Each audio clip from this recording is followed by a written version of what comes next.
A very good afternoon to ladies and gentlemen. Welcome to our Hospital Lam Hoa Yi Breast Cancer Awareness Month public talk.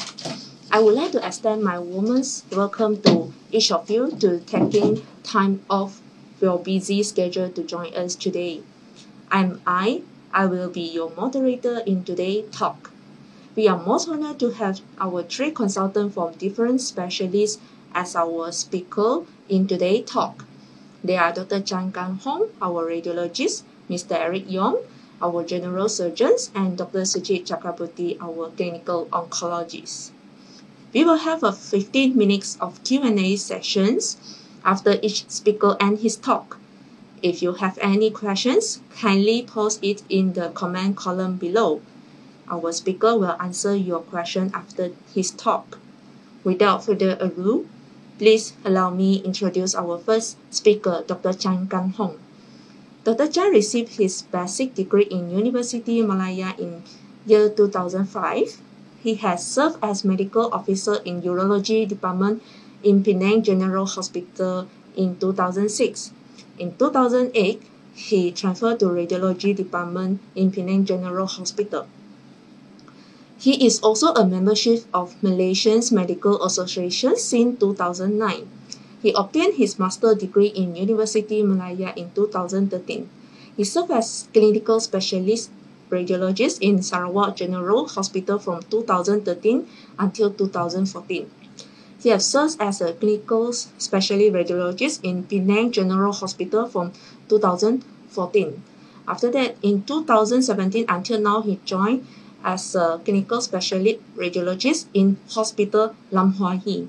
This afternoon, we are fortunate to have Dr. Chan Kan Hong, our radiologist, to share with us the topic on breast cancer screening. Now, I would like to invite Dr. Chan to share about his topic. Welcome, Dr. Chan. Hello, good afternoon, everyone. It's my honor and a pleasure to be invited to give a talk for breast cancer screening. So this is October month. So October month is a breast cancer awareness month. So why the ladies or women needs to check the breast? Okay, so as you can see here, there are these two photos that show that there's a huge mass with a big fungating tumor with the bleeding and then irregular borders and then foul smelling. So when you see this, it's already late stage of the breast cancer, and then we don't want you to come to hospital at this stage. So that's why breast screening is very important. So breast screening is basically a regular medical checkup to find breast cancer as early as possible. So when you come to the hospital, so the physician will check your breast, and then after that ask you some questions, and then we will be proceed to the X-ray department to do a mammogram to find out any breast lesions. So breast cancer is the most common form of cancer in women in Malaysia. 1 in 20 women will be diagnosed with breast cancer in a lifetime. That's why breast cancer screening is very important. And then the graph here shows the female breast cancer incidence in Malaysia. It's a comparison of each specific incidence rate by year. So as you can see, majority of the breast cancer occur at the age of 50 to 70. So this is the peak of incidence of breast cancer in Malaysia. So study has shown that 43% of the newly diagnosed breast cancer are already in the late stage. So the survival rate of the breast cancer is only 49%, but it can be improved close to 90% if it's diagnosed at early stage. So in conclusion, the earlier the detection, the better the outcome and the survival rate. So after you know the importance of breast screening, so there are two important questions you want to ask. When should I start screening? How frequent should I do the screening? According to the National Cancer Society Malaysia, it's a recommend that women aged of 40 or more should get a mammogram done regularly. Mammogram may be performed 2 yearly in women from the age of 50 to 75 years of age. This is based on the Malaysia Clinical Practice Guideline on Management of Breast Cancer. Again, I show the same graph again just to emphasize that from year 2007 to 2016, the female breast cancer incidence is highest among the age of 50 to 70 years of age. So you all must, if you are fall in this category, be aware. And also, in terms of races, Chinese have the more higher incidence of breast cancer as compared to Indians and Malay. So if you are under age of 40 and you have a doubt of whether you should get a mammogram done, then you should come and see the doctor's advice, because some patient may have higher risk of getting breast cancer. For instance, if you have a very strong family history of breast cancer, your mother have breast cancer, sister have breast cancer, auntie also have breast cancer, so definitely you have a high genetic or history of getting breast cancer. So this kind of patient should come earlier and get the advice from the doctor. Another high risk of getting breast cancer include a family history of like let's say history of ovarian cancer, or if you are on hormone replacement therapy. Why mammogram not routinely done for age below 40? Okay, this is because premenopausal women typically have denser breast tissue. This has reduced the effectiveness of the mammogram in detecting early breast cancer. Since that this month is a breast cancer awareness month, I would like to use this webinar platform to advocate the importance of breast cell examinations. As the 4 diagram shows, is how to do breast cell examinations. For instance, if you are lying on the bed at night while you want to take a rest, you can put your hand, your palm on your breast, make a circular movement to detect any lump or any hard mass. Okay. For instance, if you are in a taking bath, you also can do the similar breast examinations. If you are doing a makeup or see yourself on the mirror, in front of the mirror, you can also look at your both breast, look for any asymmetry or any skin changes. So breast cell examination is very important.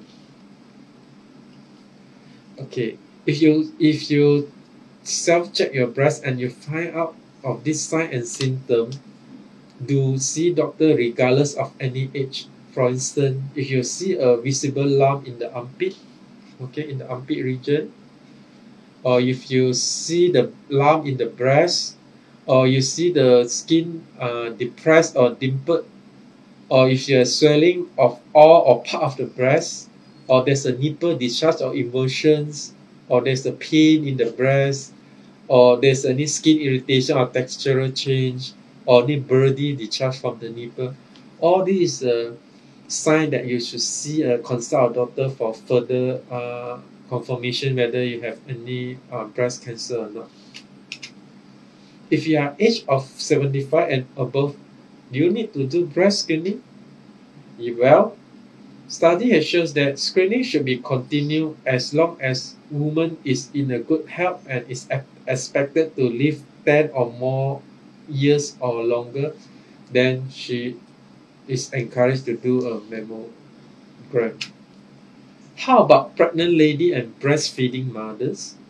Yeah, for pregnant lady, usually guidelines say it's not advised for mammogram screening as the X-ray could pose a risk to the fetus.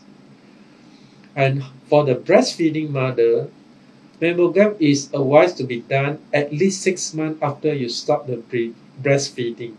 However, having said that, Sometimes, let's say you are pregnant and then there's a lump in your breast, you still have to come and see the doctor, and then you do other examination for your breast, for instance ultrasound, because this one is no radiation to the fetus, because we still need to find out whether the lump is a cancerous or not, because we have patient with a pregnant lady with detected breast cancer. Okay, so how mammogram works? Basically, when you can feel a breast lump, the cancer size usually is as shown, usually at least 1 cm and above. Only your hand can detect a lump. But mammogram can detect the breast size much smaller than the hand can feel the lump. So that's why mammogram is important for early breast cancer detections. So this is the machine that available in our department. Is called digital mammogram. It's a digital mammography tomosynthesis. It's a hologic machines brands. These are very powerful machines. And then the image shows that how the mammogram is being taken. Usually the breast will be compressed.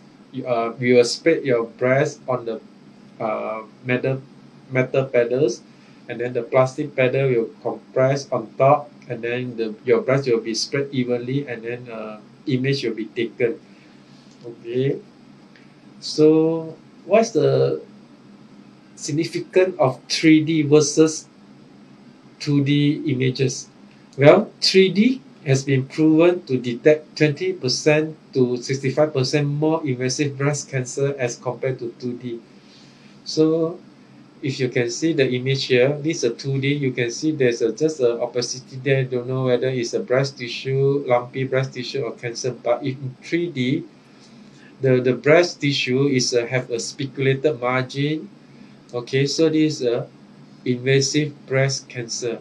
So that's why 3D is a new trend of detecting breast cancer for mammogram. Mammogram painful? Usually you feel a bit uncomfortable or slightly painful, especially if you have a very dense breast. Otherwise, it's quite acceptable. And then it's advisable to have a mammogram done a week after your menstruation end, because during menstruation your breast tend to be engorged. So if you can't do mammogram, so when we compress the pain, they will increase your chance of getting pain from the procedure. How about radiations? Is there any radiation to the person who doing mammogram? Yes, but it's very low dose X-ray. It's equivalent to about 6 months of background radiation you will be exposed to in your daily life. So the dose is even lower than as compared to a chest X-ray. So generally it's safe. So don't worry.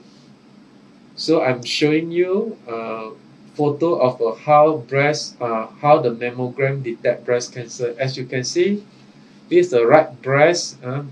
This is the image picture from the mammogram, the right breast and then the left breast. On the right breast, can you see a very dense opacity mass in the right breast? Yes. And then the margin is irregular, so this is a breast cancer until proven otherwise. So another mammogram showing this is a right breast, this is a left breast. On the left breast, can you see there's some area at the center of the breast? There's a very dense opacity mass with a lot of small calcification in cluster. So this is another breast cancer in terms of radiology until proven otherwise. So another mammogram shows that you can see a very focal opacity mass with speculated margin. Here is another breast carcinoma in the right breast until proven otherwise. So is a mammogram 100% detect all the breast cancer? Can detect all the breast cancer? The answer is no because there's a false positive or callback. We call call back distress. Why? Because the factor of age and breast density can reduce the accuracy of mammogram. About 10% of the mammogram may require additional testing. For instance, patient may need to do ultrasound to confirm the opacity. So, or if the breast too dense, then we have to do ultrasound or other modality, imaging modality to detect the mass. So I will explain further. Okay, can you see that there's 4 images here of the breast of different patients? The first image, you can see that the breast is we call the fatty breast, usually occur in the elderly. So we can see that the breast fibroglandular tissue is not much. So the background is basically a black color. So any dense or opacified mass can be easily detected. So this is the breast background, but not all patients will be like that. You can see that this is a moderately dense, it is a mildly dense, this is moderate dense, and this is a very dense breast, usually in the young patients, young women. So the fibroglandular tissue is occupy the whole breast, so that's why it appears dense. And if you have any opacity or any dense mass within the breast, you'll be masking by this dense breast tissues. That's why how sometimes we may underdiagnose the breast cancer. So what you do is when you see this kind of conditions, usually we as a radiologist, I will do a ultrasound to further confirm that there's no lesion in the breast. So don't worry. So doctor will do the part to make sure that we didn't miss the breast cancer. So after talking the advantage of mammograms, so what is the cost of doing a mammogram in our center, Lam Hoa Yi? Usually for both sides, the price 130 because this month is a pink October month, so there's a promotion price of 120 ringgit. Then for single side breast, the price is only 55 because usually for single size, the request is from those who have previously breast cancer, and then the one side of the breast has been removed, so this another side left. So usually this is for follow-up patients, oncology patients. So the price quite cheap. This is the voucher that will be given. If you want this voucher, the special price, you can call the phone number. There's the appointment. So the distribution of mammogram voucher, as stated, the date, the times is and also the place. You just call up and then collect the voucher. Okay. So how about mammogram subsidy in Malaysia? Malaysia do have a program called by this LPPKN, we call Lembaga Penduduk dan Pembangunan Keluarga Negara. We have this subsidized program for ladies. So for women, they are focused on women aged of 40 to 69 years old to undergo mammogram in private center that register with LPPKN only. Those are centers that register with LPPKN. So Lam Hoa is one of them. So you can come, you collect the voucher, or you collect the letter from the LPPKN, then you can come to our center and do. It's free. Even if you have extra examination, let's say ultrasound and mammogram, they also included, and you don't need to pay anything. It's free. It's covered. So how to go to apply? Basically, you just need to go to any LPPN clinic nationwide. Like for instance, you look for this clinic called Sujit with this LPPN logo, and then you just walk in, and then you just tell that you want to get a mammogram subsidy and done in the private, then they will give you a letter. Okay. So for instance, you also can Google, let's say I Google this clinic Sujit in Burma Road, so this is a phone number. Before you go, you can call them. This is how our 3D mammogram screening program in Lam Hoa Yi. This poster advocate the important 3D mammogram. If you're interested, you can look at this, and then there's a contact number. So if you want to come and do a mammogram, what should you be alert of, or we call patient preparation. So first, do not apply any deodorants, talcum powder or lotion under your armpit or around your breast, as this will appear as on the mammogram as a calcium spot. Then they will confuse us radiologists. And then when you come, you should describe or tell any breast symptom or problem to the radiographer, and then they will inform us anything that you want to take notes lah. Provide any information about your family history or other risk factor if available lah. So to make us more alert. Notify radiographer if you miss your menstrual period, if you are pregnant, breastfeeding, have breast implant or any previous intervention or surgery done before on your breast. Okay, and then if you have, please bring along your previous mammogram if you have this done at the other center for us to compare comparison, because sometimes you come with a mass previously already done, also got mass, now want to see whether it's getting bigger or resolved. So all this information is very important for us radiologists to interpret. So after talking about the mammogram, what's the role of ultrasound, okay, in breast screening? Basically, breast ultrasound is not recommended. It's not a screening tool, but it's a very useful tool in helping radiologists to detect or to confirm the pathology or diagnosis of the breast.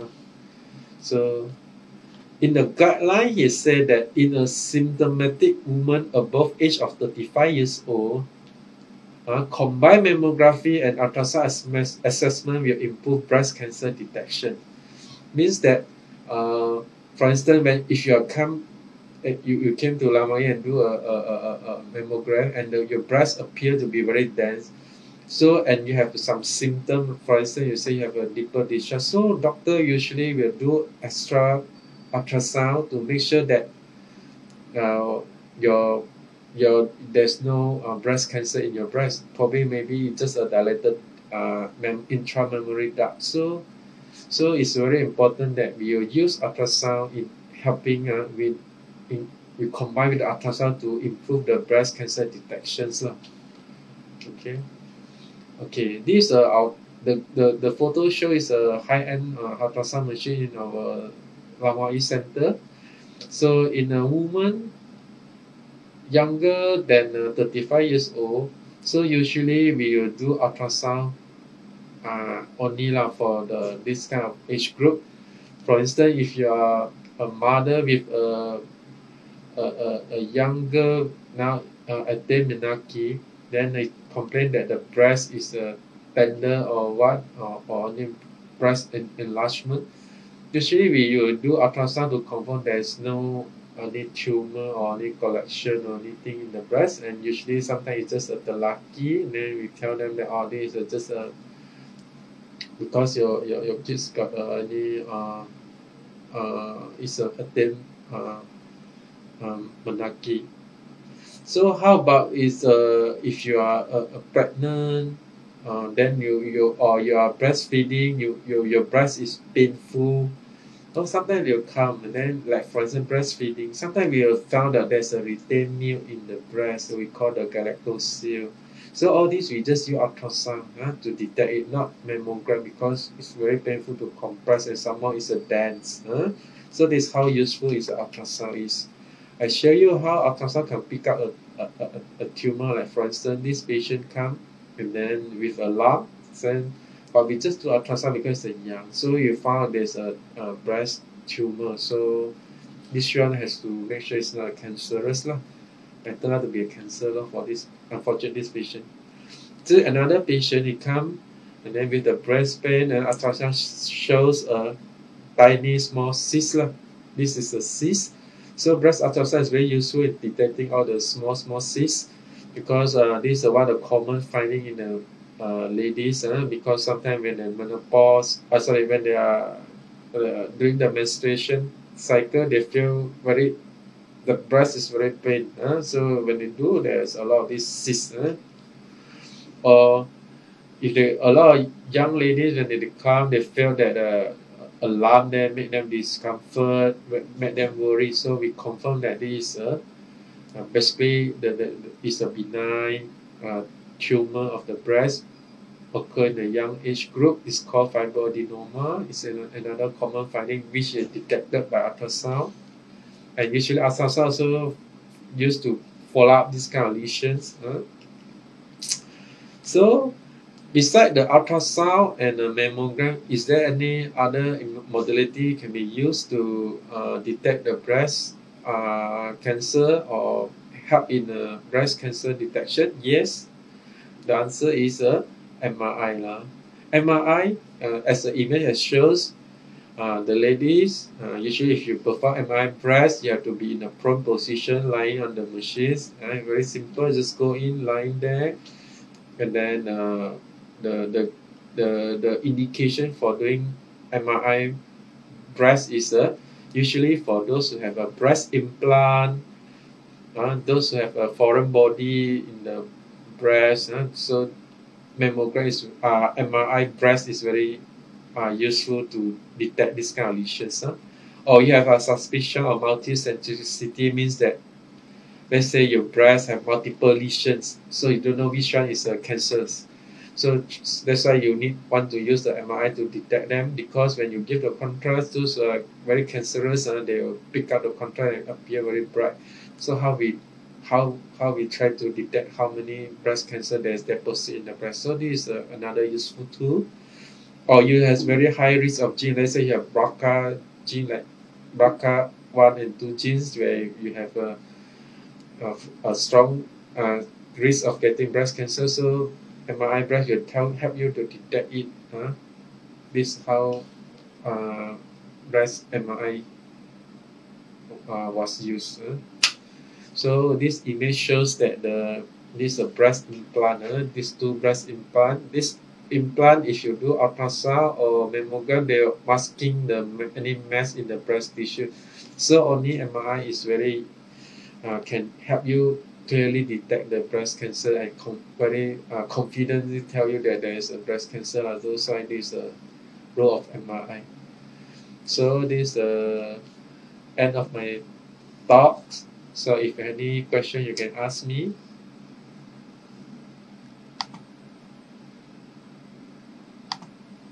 Yeah, thank you so much, Dr. Chan, giving this informative talk.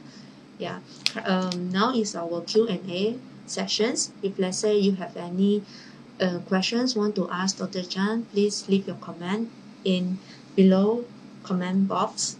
Okay.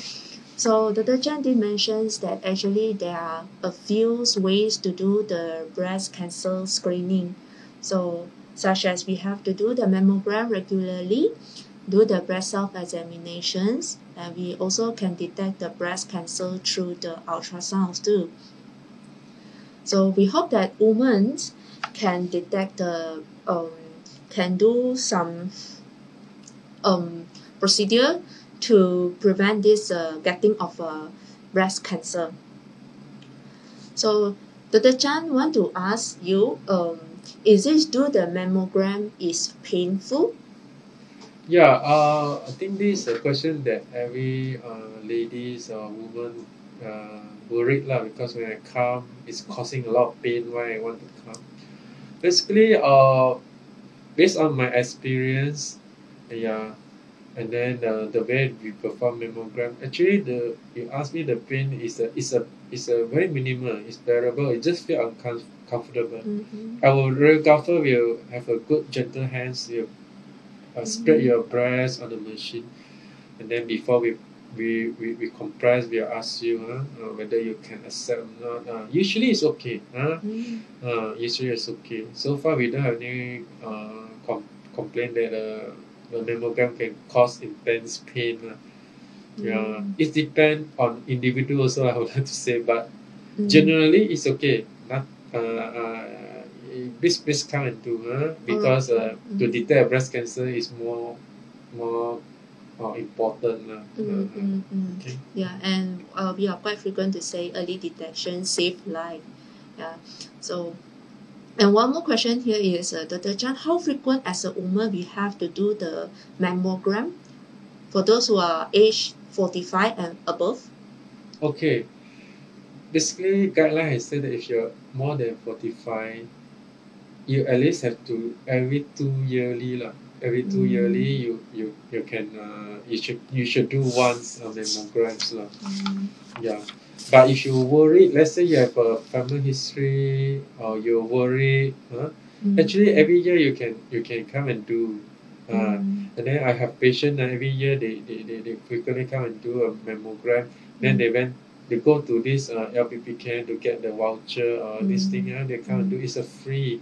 If you are ladies Malaysian, you just show them your the IC, and then you get the referral letter, and then you can do at the private. Every year you can do once. Okay. Okay, so thank you, Dr. Chan. If during the session, Dr. Chan also got mentioned, if let's say you want to get the mammogram voucher from us, you may call 04-652-8997 to make an appointment to come out to get the mammogram voucher. Okay, so if let's say there is no any questions, so I will invite our next speaker, Mr. Eric. Okay, so yeah. So thank you so much, Dr. Chan, your informative talk and answer our public inquiries. Thank you so much. Thank you for your time. You're welcome. Yeah. Okay. Everyone stay safe. Bye. Thank you for being here with us. Without further ado, please allow me to introduce our second speaker, Mr. Eric, our general surgeon. Mr. Eric had received his basic degree in National University of Ireland in 2002. He is also a membership of Royal College of Surgeons in 2007. He had obtained Master of Surgery in UKM in 2012 and Minimal Access Surgery in 2013. He has served as General Surgeon and Specialist in Hospital Sultana Bahia in Kedah from 2012 until 2014. From 2015 until now, he is working as a Consultant General Surgeon in Hospital Lam Hua Yi. Now, I would like to invite our today's speaker, Mr. Eric, to share about his topic on breast cancer, what you need to know. Welcome, Mr. Eric. Hi, I'm Dr. Eric Yong. Today I'm talking about a topic about breast cancer, what you need to know. Okay, this is the normal development of a human breast from pre-pubertal to puberty and mature breast. Okay, this will give you a rough idea to start with. Okay, and this is the normal anatomy or normal structure of the breast. The breast consists of nipple at the center, and the entire breast is made up of adipose tissue, which is fat. But the fat tissue in the breast is different from other part of the body because this fat tissue is actually functional, and the functional unit of the breast tissue is actually divided into lobule. In between the lobule, we call it interlobular stroma, and inside the lobule, all these cells are actually functioning. The function of breast is to get ready to produce milk for babies after delivery. Okay, so what is breast cancer? Breast cancer is actually the cell in the breast started to grow abnormally big and fast. It divided rapidly, then the healthy cells, and continue to accumulate to form a lump or a mass. This is what we call breast cancer. And when the lump and the mass get big enough, they have no place to grow, they started to spread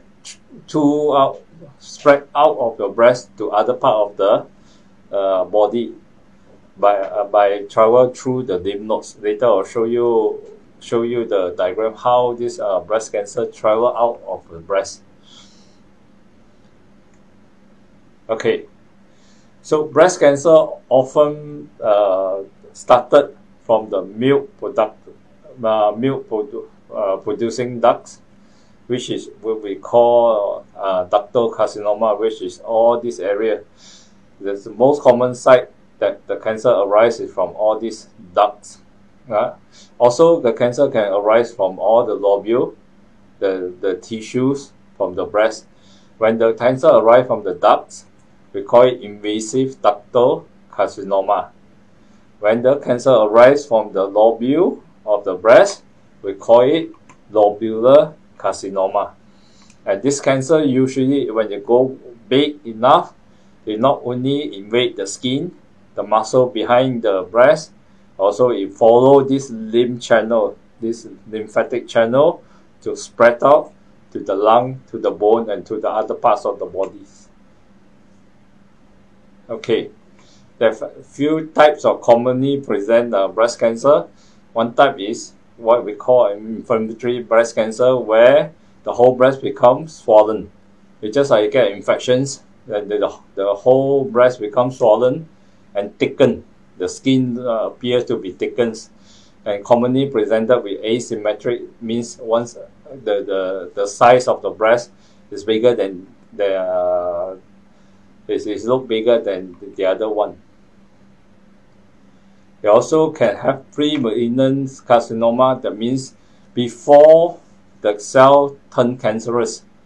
Where just now I just show you, commonly the cancer can arise from the ducts, and when the cancer arrives from the duct, it started to grow inside the duct first, before it go out of the duct structures, and this is called carcinoma in situ. This is very early breast cancer, which it can be detected by mammogram and proper breast screening. This is the things we want to detect. That's why we're having this Pink October, and we're having this awareness to ask all the women above 40 to come forward for breast screening. The reason for breast screening is to actually try to identify the cancer as early as possible on the treatable stage.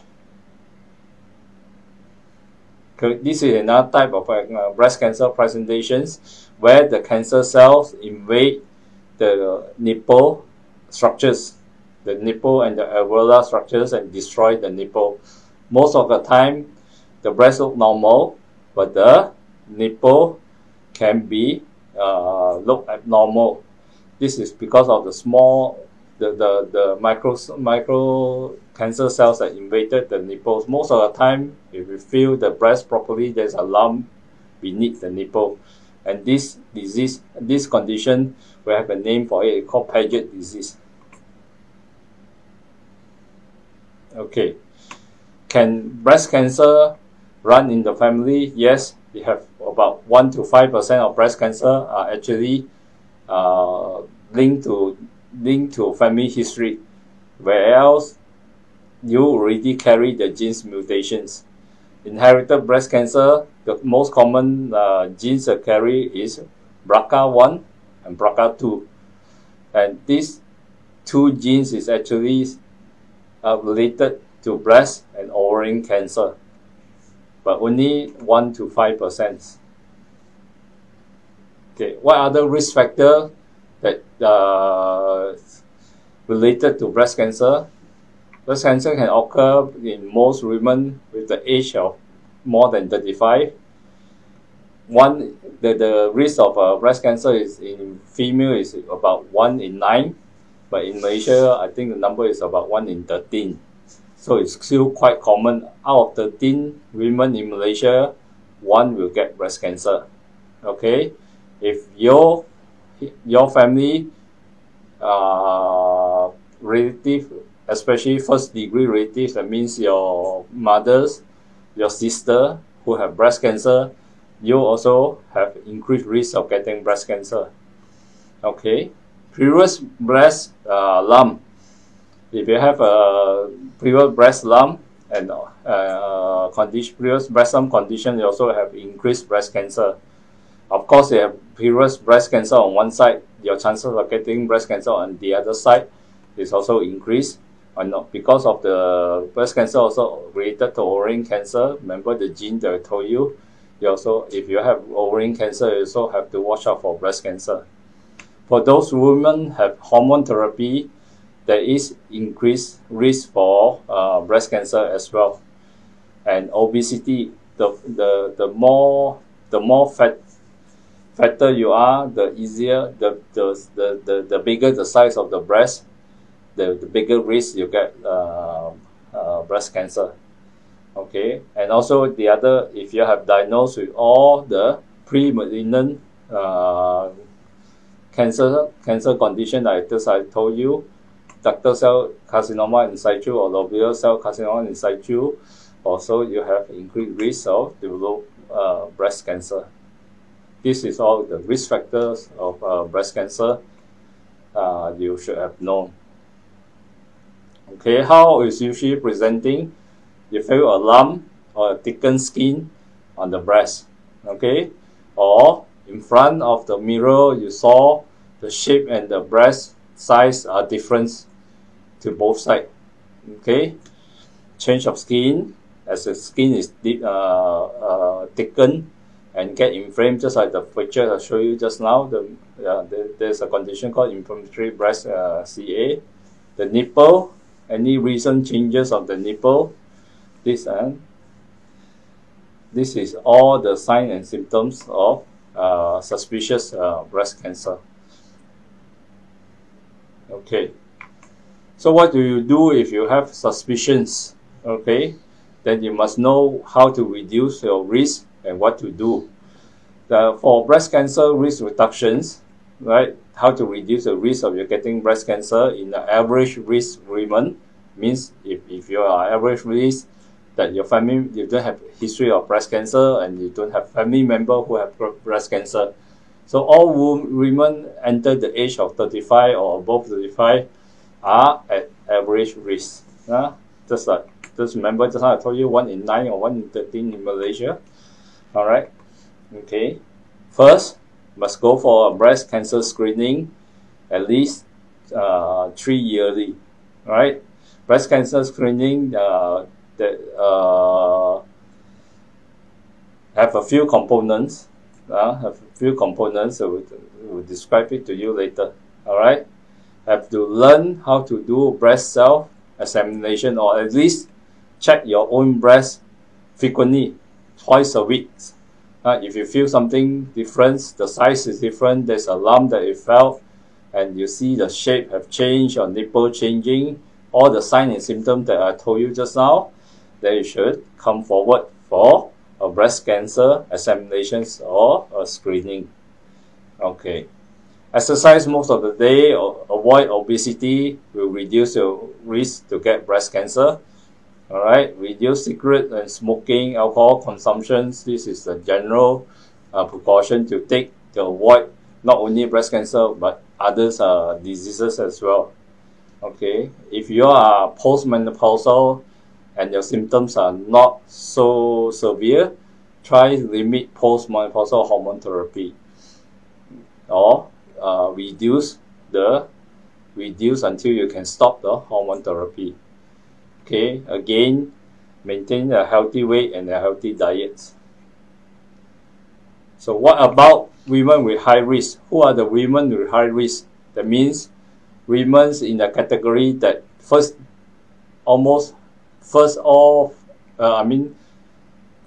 degree relative have breast cancer. You have a higher risk of getting breast cancer, or yourself already diagnosed with breast cancer.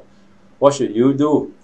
So there's two things we do for high-risk women for breast cancer. One is chemo prevention, which this is usually used for women already diagnosed breast cancer, and after they are completed the treatments of surgery, chemotherapy, and we start them on this chemo prevention therapy, which consisting of hormone inhibitors to inhibit the estrogen hormone, so to reduce the chances of the other breast develop breast cancer. Or some women really have to do preventive surgery that will remove their ovaries. Once the ovaries were removed, there is no more estrogen, or significantly reduce the estrogen's hormone level in the body. So it's almost the same as you're using medications. All right. And women with very high risk, as you know, that they are really carry the gene of BRCA1 or BRCA2, that may consider to remove the breast before the breast cancer can occur. But this is very controversial and need a lot of discussions. Okay, how we diagnose breast? How a doctors diagnose breast? There's a few steps we follow to ascertain the diagnosis of breast cancer. First, you have to come to our clinic and you have to have breast examinations by a trained doctors, usually a surgeon, alright? And he will subject you to 2 imaging, breast ultrasound and mammogram. Both of these imaging will have specific features to tell whether a lump is cancerous or not. Of course, if it's suspicious, we will remove a sample of the breast, the tissues, the breast lump tissue, and usually we commonly call it a biopsy, right? The sample of tissue is sent to the lab and examined to determine whether the diagnosis is cancer or not cancer. For women have implant or previous surgery done before, a lot of time now they have breast implant or breast reconstruction surgery for plastic purposes. We can't use all these normal tools to diagnose whether there's any abnormal breast tissue. So we have to resort to breast MRI. Okay. Breast cancer surgery can be a few types. If an early surgery nowadays, we can do breast conserving surgery. That means we don't need to remove the whole breast. We need to remove part of the breast. And this is done because to remove the whole breast will actually cause a lot of disfigurement to a woman, and you end up with a lot of social cycle problem. So now that we use to have a breast conserving surgery where we only remove part of the breast, but this is only limited to earlier cancer. Okay. The other thing, if the cancer is so extensive, the normal operation procedure is to remove the whole breast. Okay. And also, to complete the surgery, you have to remove the nodes, the nodes at the axilla. Remember, the cancer spread through the lymph nodes and the lymphatic channel. Okay, for women removing the whole breast and worry about figures, like nowadays we have surgeons who can do oncoplastic breast surgery, means that we can alter the shape or even reconstruct your breast. There's so many types of oncoplastic surgery that after a cancer surgery that we can reconstruct the breast to make it as normal and looking normal as possible. So there is no worry about figures after the surgery. So for conservative surgery, because we can do a lot of surgery to maintain the contour of the breast and the size of the breast. For mastectomy, removing the whole breast, that actually we can even reconstruct the breast using silicones, implants, or we use the body structures to reconstruct the patient breast. Okay, what other treatment after surgery? And this is all treatments regarding breast cancer after the surgery. Some patients have to go through radiotherapy, some have to go through chemotherapy, hormonal therapy, like just now I told you, for chemo preventions. And the newer type of therapy, you can have immunotherapy and targeted therapy. So what is the breast cancer survival rate? That means if you have breast cancer, how will you survive over 5 years? How long can you live? Okay, if it's early pre-malignant cancer, you can survive close to 100% with treatments, right? Okay, from stage 1 to stage 3, even you're in stage 3 where it's pretty advanced cancer, you still have 72% chances of survive throughout 5 years. If only that patient come with stage 4 disease where the breast cancer has spread out from the breast, spread to other organs, then your chances of survive from the disease is quite slim, only 22% after 5 years. So come earlier, come earlier, as long as it's not stage 4, actually breast cancer is very treatable. Thank you. Thank you, Mr. Eric, for giving this informative talk. Since there is no any question, so shall we invite our next speaker, Dr. Sujit?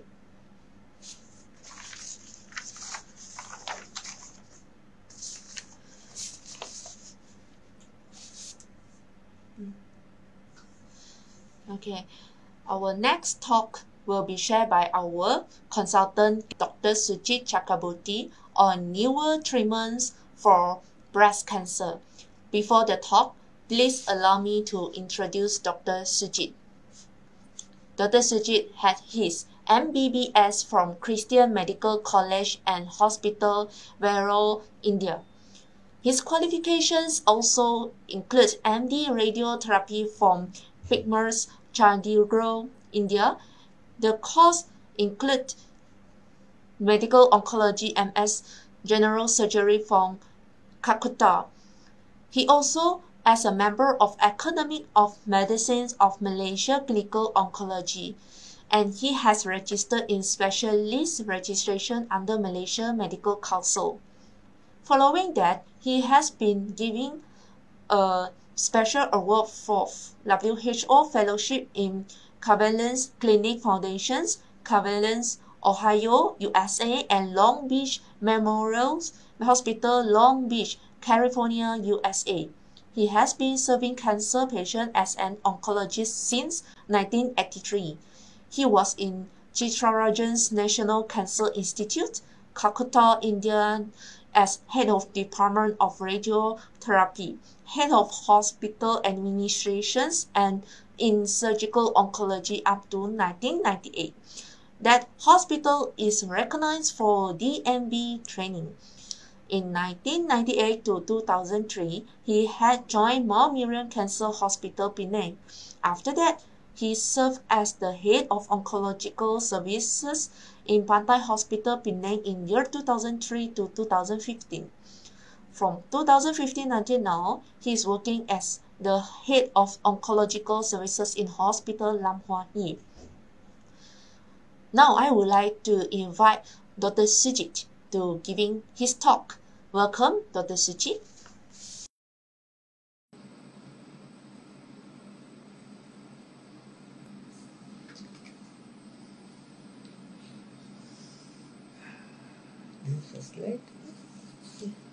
Okay. Good afternoon, ladies and gentlemen. I'm really honored that you are all listening to our breast cancer awareness program. And thank you, Miss I, for kind introduction. Actually, breast cancer is a disease which should be curable, and as it is an external organ, it should be detected early. Unlike, in the abdomen, inside abdomen, it's not. This is not working.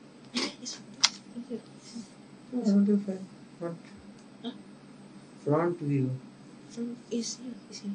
No, this side view. It's that camera only. No, it's about camera also. Huh? Just No, this camera. Yeah, it's this. The city can continue. No, this is only side view coming from your camera. Actually, it's running here. Actually, it's normal. Just continue as usual. I want to have a frontal kind of exposure. That's why no, actually here they connect. You just as usual to talk. Not this one? Actually, it's public here, you see. Actually, it's here. Just Okay. continue. Most of the statistics have been covered by Dr. Chan, our radiologist, and also Mr. Eric, our surgeon. So I'll not go into details of that. So the cancer of breast is very high in Malaysia. So 1 in 3 female person has the risk of developing breast cancer in lifetime. So there are a lot of risk factors which have been already discussed. Average onset we have said around 50 years. Then You just print oh, this one. Okay, so key word you have to remember, the key message, that early detection is the most important thing, and you have already known that self-examination, mammogram, ultrasonography are the cornerstone of investigation. So management also you have learned that surgery remains the mainstay in treatment of breast cancer. Then we do some testing, especially histopathology, which is I'll be talking later. Then we give adjuvant chemotherapy. Please remember, adjuvant means there is no evidence of disease anywhere in the body, but still we give chemotherapy to make sure that the micrometastases which could have spread in other places are taken care of.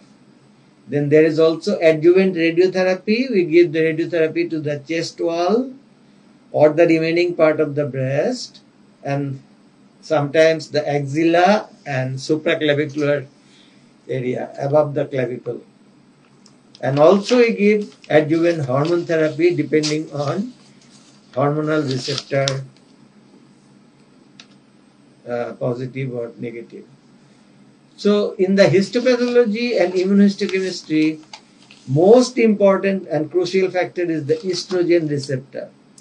Estrogen receptor means that the cancer cells are susceptible to estrogen. So estrogen stimulates the growth of the cancer cells. So if we can suppress estrogen, we can block estrogen, then the cancer will disappear. Secondly, there is a progesterone receptor. There is another female hormone, but that is not as important as the first one. Then there is a HER2/neu overexpression. That means it's the epithelial growth factor in the cells, which if they are overexpressed, normally we have HER2/neu. There are many that is epithelial growth factor, human epithelial growth factor, and then if they're more than normal, then the cancer cells divide rapidly. So there are treatment related to HER2/neu receptors, and we'll come to it later again. Then there is another thing called Ki67. This is a prognostic factor, and if the expression is more than 15%, then the disease is aggressive. Then another factor is called PIK3. PIK3 is also indicate the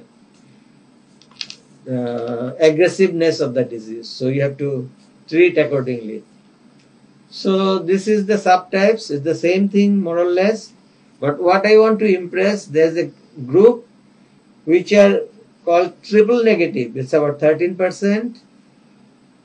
That means hormone receptors are negative, and even HER2/neu receptor also negative. This occurs mostly in younger women, and the disease is very aggressive. They tend to spread to the brain, bones, lungs at a very early stage. So they have to be treated very aggressively. Then there is HER2 negative plus then there are about general all cases about 5%, triple positive about 10%. Most common is HER2 positive and hormone receptor positive. So they are called triple positive. So again the same thing in a graphic. So surgery, radiotherapy, chemotherapy, targeted therapy, hormonal therapy, they are all, including immunotherapy, they are all our treatment modality of the breast cancer. there's a special category called HER2/neu negative but estrogen receptor positive. So we need to treat them aggressively to block the hormone. There is another factor called Cdk46 inhibitor. Cdk46 is the target that causes the hormones to stimulate the cancer cells. So if you can inhibit that, if you can block that, then you can control the cancer. So this is done by usually special drugs, and most of the time they are combined with either aromatase inhibitor. Dr. Eric has already mentioned about this. Aromatase is the enzyme which causes synthesis of the estrogen. So there are 3 drugs in the market which blocks the synthesis of hormone in the body. So there's another group of drug, it's called gonadotropin releasing hormone and agonist. Example is Zoladex. There's also another drug called Faslodex or fulvestrine. They can block estrogen production. So CDK46 is the cycling dependent kinase 4 and 6 enzyme, and if they can be inhibited, they stop the growth of the cancer cells in G1 to S phase. So they are called CDK46 inhibitor or cyclin D complex.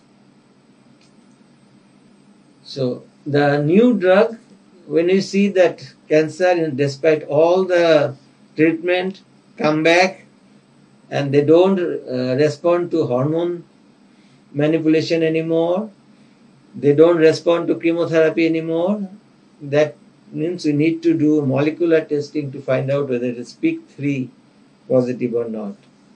There are newer drugs designed to block this PIK3 mutation. One of the example is Tresilient, and these are oral tablets but very efficient. Second line therapy is often required in advanced breast cancer because after first line 50% of the patient relapse. So they need second line chemotherapy. Second line chemotherapy mainly depends on what the patient has had as a first line or adjuvant therapy. And one of the very good drug is called eribulin or halaven. In Europe, this drug is very popular and it is used routinely as second line. And there are a lot of biologics. So the biologics means all those synthetic monoclonal antibodies, and this is very important. There's another drug which is very important in the treatment of recurrence of breast cancer. It's called Kadcyla. Kadcyla is after the recurrence, when the patient had in the adjuvant setup trastuzumab or Herceptin or Zuhera, there are many drugs available, and this Kadcyla blocks the HER2 receptors, and if the HER2 receptors are blocked, then it can stop the proliferation of cancer cells. This is the graphic representation. Then there's another important drug is Pertuzumab or Perjeta. This is given with combination of Herceptin, and this blocks in different way. Herceptin, as you can see, this doesn't work. Okay. So this one, there are many areas where the Perjeta works.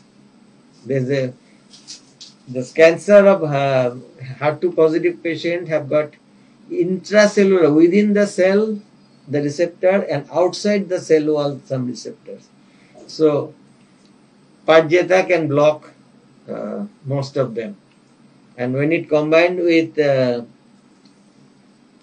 Herceptin and chemotherapy, usually Taxotere or docetaxel, then the control rate is very good. Okay, there are quite a few immunotherapy which are used in clinical practice and they're approved by FDA.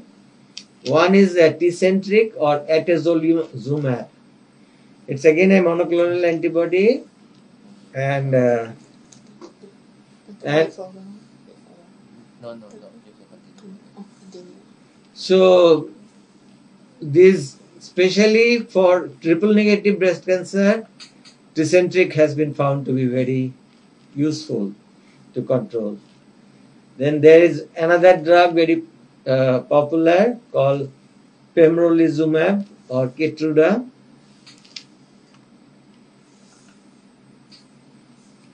And another drug called dostarlimab. Then all these have been approved by FDA USA.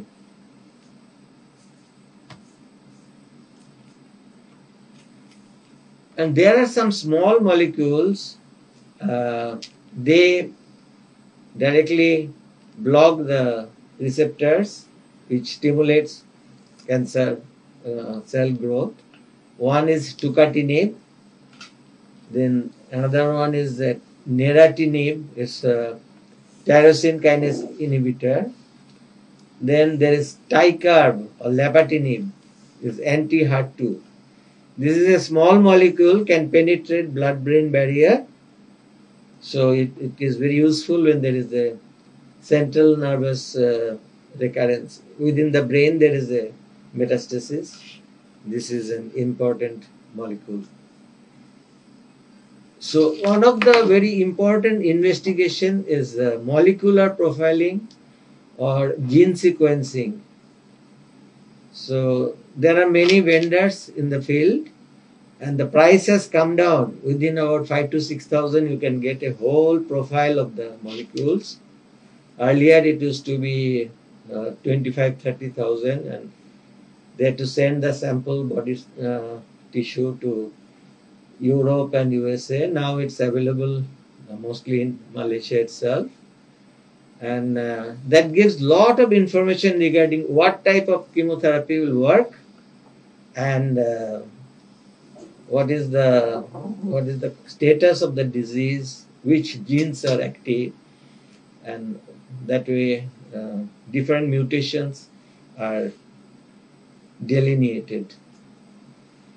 Okay, as I said earlier, PIK3CA mutation is very important to know because in our experience we find some patients are not responding to neither hormone ablation nor chemotherapy nor any other radiotherapy and all. So we suspect PIK3 mutation has occurred. One of the drug available in the market is alpelisib, but it is only indicated for those who are hormone positive and HER2 negative. So they do excellent recovery and metastasis seem to disappear very fast. Then another very important field is BRCA1, BRCA2, commonly said BRCA1, BRCA2 mutation. If that is there, there's a special drug called PARP, PARP inhibitor. Yes, PARP means there are some mechanism by which cell repairs itself by polyadenosine diphosphate ribose polymerase. They can repair the cells. That means cancer cell can still survive. There are some drugs targeting that's BRCA1 and BRCA2 mutation positive patients. One of them is olaparib or Lynparza, Other one is rucaparib or niraparib. They are very useful in BRCA1, BRCA2 mutation positive breast cancers. So this is a graphic design of how BRCA PARP inhibitors work. I won't go into the details because it's a bit too complicated. So main thing is that normally the cell survives because of the repair, whatever you do, like chemotherapy, you do, but the cell repairs itself, cancer cells repair itself and start growing again. But when we use this PARP inhibitor, they prevents the repair of the cell, then so the cell dies. I want to speak little more about the Cdk46 inhibitor, as there are a lot of drugs available in the market today, and they are doing all very good, showing very good result. So one is Crizana or ribociclib, Ibrance, palbociclib, Kisqali, ribociclib. They are all very effective in 4/6 inhibitor. That they have to be combined with either aromatase inhibitor like letrozole or aromasin or arimidex or faslodex, which is called fulvestrant. And this is mainly for the postmenopausal women.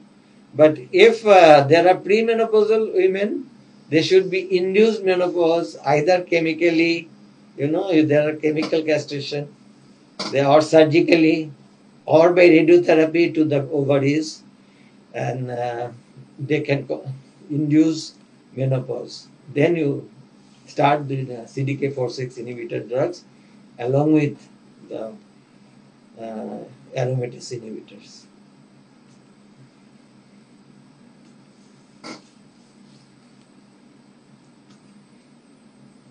Okay, there are other supportive care which is very important for the patients who have very advanced disease. They are called, one is bisphosphonate. They prevent the hypercalcium syndrome. The calcium increases in the blood, that can cause kidney damage, that can cause a lot of neurological symptoms. Patient can go into fits, patient can go into coma. So originally it was pamidronate, but it was found that it's bit too renal toxic, kidney toxic. So then better drug came as zoledronic acid, and the latest is the monoclonal antibody against osteoclast. The osteoclast is the bone absorption and destruction kind of cells. So they block, it's called denosumab. MAB means monoclonal antibody. So any drug ends with MAB, MAB means it's a monoclonal antibody. This is a sort of synthetic drug, and it's a monoclonal. That means on one cell it's all manufactured. It's a very high-tech kind of industrial procedure. Next. That's all. That's the last one. Okay, actually I made it quite short because you already heard most of the important thing. The take-home message is early diagnosis. So you should not hesitate if there's any suspicion of a lump in the breast. Breast is, it evolves throughout the age. The 13-14 years breast is one type, and 50-60 years postmenopausal breast is different type. So the patient knows best how is her breast, so she should palpate with her fingers if there is any lump or any nodularity. Remember, even the normal breast has got small nodules because it's made of fatty and fibrous tissue. So should be palpated with palm of the hand. And if there is any suspicion, should see the family physician who will do some minimal non-invasive kind of investigation to rule out the cancer. And then if necessary, she will be referred to the breast surgeon. So early diagnosis is the key to the success. So that is the take-home message. And second, but not to be ignored, that even in very advanced stage 4, we can control the disease for many years. Especially breast cancer with bone metastasis can survive 5 years, quite a large number, and they can have a very good quality of life. So we have to use all our tools like chemotherapy, supportive care like Exgiva, zoledronic acid, and then of course surgery if necessary, or if the localized pain, the radiotherapy, etc. So if there is any questions, I will be delighted to take some questions and try to answer. Thank you, Dr. Sujit, your sharing. So if let's say you have the questions, please leave your comment at the comment box below, right? So from Dr. Sujit sharing, we know that early detection is very important. And the key message from the Dr. Sujit as just now, we also have to keep practice breast self-examination, do the mammogram screenings all the time. Yeah. So from here, I would like to share that in our Facebook, we have breast self-examinations demonstrations video. If let's say you have free, you can go to our Hospital Lam Hoa Yi Facebook to go through how to do the breast self-examinations. So for your information, every Thursday, we also will upload the breast self-examination demonstration video on our Facebook.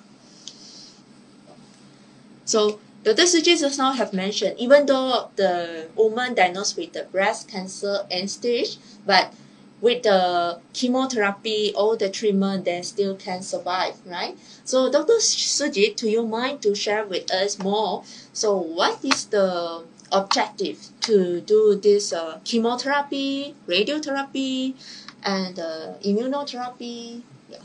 Yes, very intelligent question. So chemotherapy is full form is cytotoxic chemotherapy. I won't go details into the pharmacological aspect. There are many ways the chemotherapy works. So in one sentence I can say this is a drug which kills the cancer cells. So naturally next question comes whether the healthy cells are affected or not. Yes, to some extent healthy cells also affected. So that's why we need to take care of other healthy cells. There are many supportive care for healthy cells. But normally healthy cells can recover. Healthy cells have the mechanism to overcome the harmful effect of the chemo. So that's why there are some side effects which cannot be altogether we cannot stop the side effect. But most of the side effects like nausea, vomiting, we can control with very good drugs. Nowadays there are very powerful anti-vomiting drugs, so now we don't see much of those. But still there are some patients come with low hemoglobin, low platelet, low white cell, and then we have stimulating factors like GCSF, that is growth factor, colony stimulating factors to stimulate the bone marrow to produce more and mobilize more white cells. And also we got a very powerful medicine for platelet. So These are, and for hemoglobin, of course, you can give blood transfusion, then other blood stimulating like hemoglobin formation, synthesis of drugs. So most of the side effects we can control, if not totally eliminate, but we can control. Okay. So that's how chemotherapy works. And radiotherapy also kills the cancer cells, because cancer cells are very vulnerable to radiation injury, whereas normal cells can tolerate more and they can recover. Similarly, the immunotherapy is very much targeted towards the cancer cells. Normally the cancer cells can overcome the body's immune surveillance, but there are drugs which are designed to overcome those defense system of the cancer cells. So ultimately cancer cells die. Okay, thank you, Dr. Sujit. Thanks your clear explanations. Yeah, actually the chemotherapy, there is the side effect, but there is also the drug to help us to cope with the side effect, right? Yeah. Okay. So if let's say there is no any questions, I would like to thanks to all the speakers to share their knowledge with us today. Before I end the talk, I would like to take this opportunity to share all of you regarding our Pink October activity. The coming event, we have breast cancer survivor sharing sessions on 22nd October, and second public talk will be carried on 29 October 2021. Please mark the event on your calendar. For any inquiries, kindly contact 04652 8997 or 8987. Thank you for attending today's public talk. Hope you gain the knowledge from today's talk, and together we raise the awareness on breast cancer to those around us. Early detection saves life. Thank you, and stay safe.